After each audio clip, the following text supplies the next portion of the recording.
Birthdays. We all have them, right? But what if the way we've been celebrating them is missing the point entirely? Today, we're going to look at a piece of ancient wisdom that completely reframes this day. It's not about receiving, but about connecting, about gratitude, and maybe, just maybe, about showing our children the real path to happiness. So let's just start with this. When the word birthday pops into your head, whether it's your own or your child's, what's the very first thing that you think of? For most of us, it's probably something like this, isn't it? Cake, gifts, a party, a day that's really centered on celebrating ourselves. And look, there's absolutely nothing wrong with that joy. But the story we're exploring today, well, it uncovers a much, much deeper meaning that many of us might have lost along the way. Our story starts with a teacher over in Shenzhen. She was deep into studying traditional culture, really searching for a more meaningful way to live her life and, of course, to guide her students. At first, she was pretty confident. She'd read the classics. She felt like she had a solid grasp on things. So when somebody suggested she study the Zi Gui, which translates to something like standards for being a good student and child, she kind of dismissed it. She thought, isn't that for kids? What could I possibly learn from that?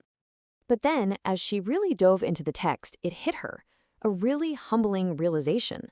She saw that all these simple virtues it talks about, like filial piety, that deep, profound respect and care for your parents, were things she understood in her head, sure, but she hadn't truly put them into practice from her heart.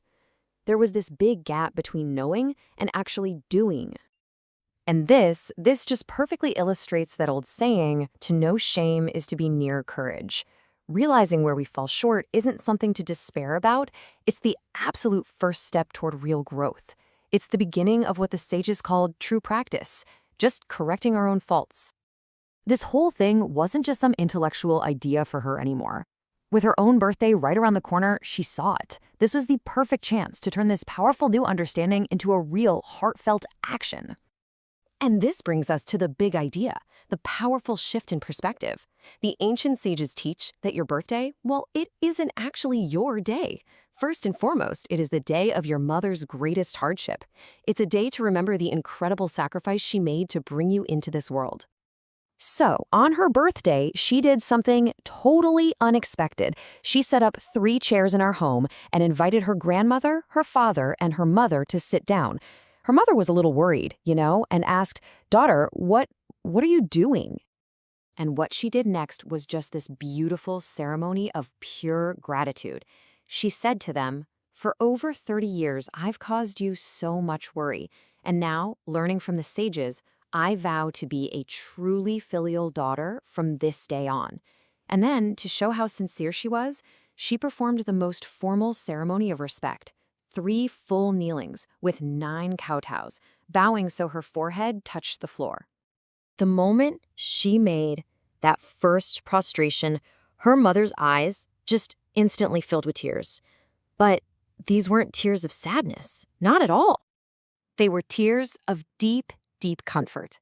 The source material tells us that a parent's heart really asks for very little. They don't need us to pay them back in some grand way. Just a simple, sincere expression of a child's filial heart. That's enough to bring them this incredible sense of peace and contentment. But the ripple effect of this one sincere act, it didn't stop with her mother. Oh no. The most profound lesson was still to come, and it was going to be taught without a single word being spoken. This is the real power of what the ancients called danjiao, teaching by personal example. It's the most powerful education there is. As the teacher performed her second bow, her young son, he's only in the 3rd grade, was just watching everything. He could feel this profound atmosphere of respect in the room. And moved by his mother's sincerity, he just instinctively walked over to his own father and started massaging his shoulders. Later, when they got home, the little boy announced, completely serious, "Mom and Dad, on my birthday next year, I'm going to kowtow to you too." Her one sincere action planted a seed of deep understanding in her son's heart that 1,000 lectures never could have. This is true education. And so, here we are at the heart of this whole lesson. From this beautiful perspective, the true meaning of a birthday is to see it as our mother's memorial day of hardship. It becomes an opportunity not to get, but to give back, to express our sincere gratitude, and begin to repay the truly unrepayable grace of our parents. And that leaves us with a question, one to really reflect on. How can we bring this kind of depth and meaning into our own lives, into our own families? What will your next birthday look like? If you found this reflection helpful, please subscribe so you don't miss our future sharings.